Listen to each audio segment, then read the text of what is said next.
What's up guys, it's Chris Majestic and you guys asked for it. So today we're going to be checking out the new Hisense PX1 Pro, which might just be my new favorite laser TV.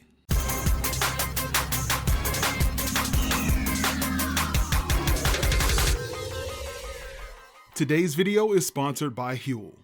So with everything that's been going on for the past 2 years and the fact that my wife and I are super busy, I hardly ever eat breakfast and we've been getting a lot of takeout. Well, Huel reached out to me a while ago to see if I wanted to try out some of their products, so I figured this would be a great opportunity to try to eat healthier with something different. So if you've never heard of Huel, the name is short for Human Fuel, and they make several nutritious and affordable plant-based meals such as shakes, quick warm meals, and protein bars. So here with me I have the hot and savory mac and cheese, complete protein, Huel Black Edition, and some ready-to-drink meals. Huel meals are packed with vitamins, minerals, protein, and they have no artificial sweeteners. And not only are these meals tasty, but they're super quick and easy to make, which is great for busy people like myself. And right now, Huel is offering a free Huel shaker and a guide with your first order. So if you're like me and think you'd benefit from healthy, quick, and affordable meals, be sure to use the link in the video description to get your free Huel shaker and guide to get started. I want to thank Huel for sponsoring today's video, and let's jump back into it.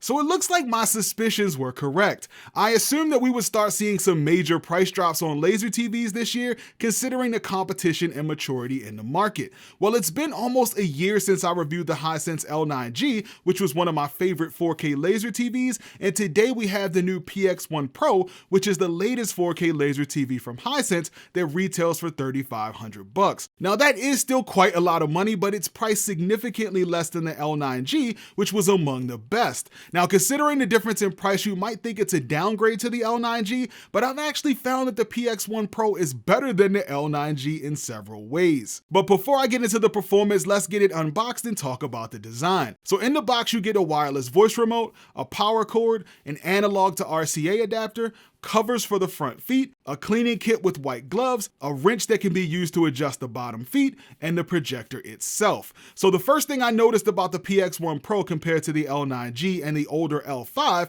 is that it's a bit smaller. It has a nice gray casing, and when viewed from the front, you can see that the top has a bit of a sloped design. On the front, it has a gray grille that hides the built-in 30-watt speakers, and you'll notice a chrome ring on the front right side. Now, honestly, I'm not sure if this ring is just a design feature or if it serves some sort of function. And as we've seen with other laser projectors, there are very few buttons, with the power button being the only one I could find on the top right corner. The sides are used for ventilation, and there's a USB port on the left side. The bottom has 4 adjustable feet, which I greatly prefer over just 2, and it does have holes so you can ceiling mount it, even though that can be a bit tricky if you plan on using it with an ambient light rejecting screen. Of course, your ports are going to be on the back, and it has a coax port for an antenna or cable since it has a built-in TV tuner, an optical audio output, 2 HDMI 2.1 ports which support 4K at 120 Hz, which I'll talk about in a second, and it does support eARC. You also get a USB port that can be used for power or media, as well as an analog audio output, serial port, service port, and an Ethernet port that can be used for internet connectivity. So overall, it has a decent design, even though I will admit that I think I still like the looks of the L9G a little bit more. Okay, so what about specs? Well, this is where it differs a bit from the L9G. So this is a 4K ultra short throw projector that uses pixel shifting to display a 4K image. It uses red, green, and blue lasers that produce 2200 ANSI lumens, and you'll notice I put an asterisk next to that, and I'll explain why in a second. Like the L9G, it covers 107% of BT 2020, which is fantastic, and it does all of this without the use of a color wheel, which significantly reduces rainbow effect for those who are sensitive to it. And the biggest difference from the L9G is that the PX1 Pro has a motorized focus system. This means you're not stuck with a specific screen size, so it supports any screen size from 90 inches all the way up to 130 inches. And I hate to break it to the Team 3D guys out there, but the PX1 Pro does not support 3D. Okay, so what about setting it up? Well, unlike other Hisense laser TVs, the PX1 Pro doesn't come with a screen. Now, even though it may not seem like it, I actually think this is a good thing. Not only does it allow Hisense to lower the price, but it also gives you the freedom to buy whatever type of screen you want. I still have the 100-inch lenticular CLR screen from the Hisense L5, so to set up the PX1 Pro, all I had to do was take it out of the box, put it in the exact same spot as the L9G, and turn it on.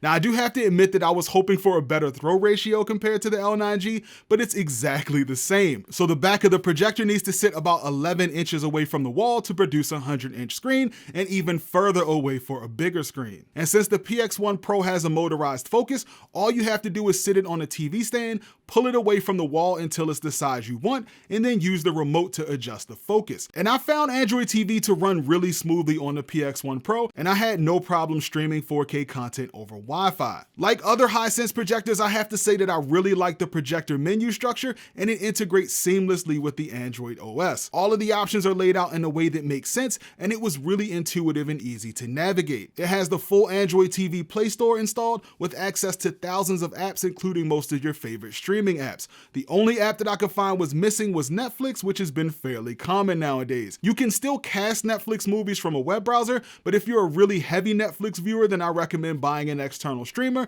like a Roku TV or Nvidia Shield. And the included wireless voice remote works great, and it has pretty much all of the buttons I need, including several app shortcut buttons, and it's really responsive. Okay, so earlier I mentioned that I assumed this was a cheaper and less capable option compared to the L9G, but after testing it out, I instantly realized I was wrong. As soon as I fired it up, I changed the picture mode to standard mode, and I quickly noticed that it was much brighter than I anticipated. With 2200 lumens, I thought it would be noticeably dimmer than the L9G, considering that's rated at 3000 lumens. Well, after a few measurements, I figured out why they looked like they had identical brightness. The PX1 Pro isn't as bright as the L9G in its brightest mode, but the white balance is more accurate, so the image looks more appealing. But with the PX1 Pro in standard mode, it's about the same brightness as the L9G in standard mode. In other words, with both projectors calibrated, they have almost identical brightness. So the reason I put an asterisk next to the 2200 lumen rating on the specs page is because it's actually brighter than most ultra short throw projectors that claim less than 3000 lumens. Now the PX1 Pro in vivid or standard mode is pretty bright and looks good in a moderately lit room, but as with pretty much every other ultra short throw projector, don't expect to put any of these in direct sunlight or in a room with a bunch of open windows. Okay, so it's bright, but how was the image quality? Well, the image from the PX1 Pro is very similar to the Hisense L9G, and considering the L9G was one of my favorite laser TVs, this is definitely a good thing. My favorite mode is standard mode since it provides a nice balance between contrast and brightness. It has an active contrast setting, and it does help with contrast depending on what you're watching, but I did find it a bit distracting, so I found myself mostly setting it to low for SDR content and medium for HDR content. Now, if you're really picky about contrast and shadow detail, then you might prefer either theater day or theater night mode. But I found myself just pretty much leaving it on standard mode regardless of the time of day. Another thing worth noting is that the PX1 Pro has significantly better sharpness and focus uniformity compared to other laser TVs out there. This means you can produce a screen anywhere from 90 to 130 inches and still get fantastic sharpness across the entire screen.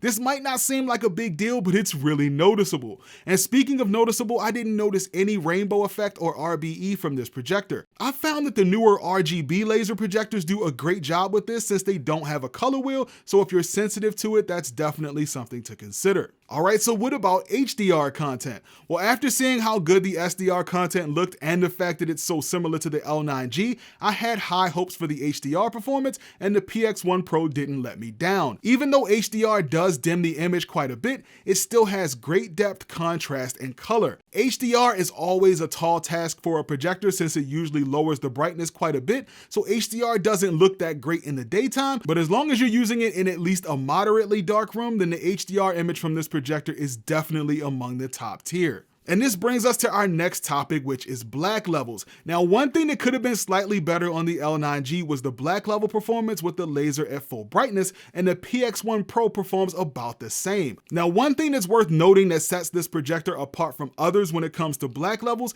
is that the laser luminance can be adjusted and it actually lowers the black floor. So if you're really picky about black levels, then I suggest turning on the auto luminance setting since it has a pretty drastic impact on black levels in a dark room as it drops the black black levels by nearly 50%, which helps tremendously. Now, it does also lower the overall brightness of the image, but with so much brightness, even the lowest setting is still bright enough for a dark room. And of course, I can't do a projector review without talking about gaming. So thanks to HDMI 2.1, the PX1 Pro has auto low latency mode, which automatically switches the projector into game mode when it receives a signal from certain game consoles. And with the projector in game mode, I measured the input lag and got around 39 milliseconds with 4K at 60 Hz and about 38 milliseconds with 1080p at 60 Hz. Now, these are decent numbers, but it is a little lower than I prefer for fast-paced games like first-person shooters. Now, that being said, it should be just fine for casual to moderate gaming. Now, even though it does support a 4K at 120 Hz signal, the DLP system works at 60 Hz, so it's actually down converting it to 60. In other words, don't expect to do any gaming at 120 frames per second, since you'll be getting 60 FPS at best. Alright, so moving on to the built-in speakers. Well, the PX1 Pro comes with what Hisense calls their Dolby Atmos sound, and the speakers are rated for 30 watts. Now, while these speakers do get super loud and the sound is crystal clear, I found that they lacked depth, especially for watching action movies. So even though the speakers work well for watching TV, or if you plan on moving the projector around to different rooms, if you plan on using it permanently in a theater room or a living room, I would suggest using external speakers. And since it does support eARC, you can actually get lossless or Dolby Atmos sound directly from the projector to your home theater speakers over HDMI. It's also one of the very few projectors that has WiSA support built in, so you can connect a set of WiSA enabled speakers to get great quality sound that way. And when it comes to fan noise, I didn't find the PX1 Pro to be too distracting, and I found it noticeably quieter than the L9G. I did notice a very slight laser whine when I was standing right next to it, but it wasn't an issue when I was sitting about 9 feet away. So overall, I didn't have any major issues when it comes to noise. Alright, so if you can't tell so far, I'll tell you that I'm definitely a fan of this projector, but what are the caveats or things that can be better? Well, the first thing is that I don't like the fact that they have the 4K at 120 Hz printed on the HDMI ports, since that can be a bit misleading. And the other thing to consider is the throw ratio. Now, with a 0.25 to 1 throw ratio, it's not terrible, but for a 100-inch screen, I did have to pull my TV stand a few inches away from the wall to accommodate it. But considering the fact that it has better sharpness and focus uniformity than both the Samsung LSP9T and the Hisense L9G, I think I can live with that throw ratio. This basically makes the PX1 Pro almost like an upgraded L9G at a much lower price. But that's gonna pretty much do it for this video, guys. Hopefully you found it helpful. As always, if you did, go ahead and make sure you mash that like button for me. Also, make sure you subscribe to the channel and hit that bell icon so you get notified whenever I post new videos. And I do have a few more projector videos coming up, such as the Bowmaker Polaris, the Epson LS12000, which you guys keep asking me for, the LG HU715Q, and a few others. So again, make sure you subscribe to the channel so you don't miss out when those new videos go live. Thanks for watching, guys, and I'll see you in the next video.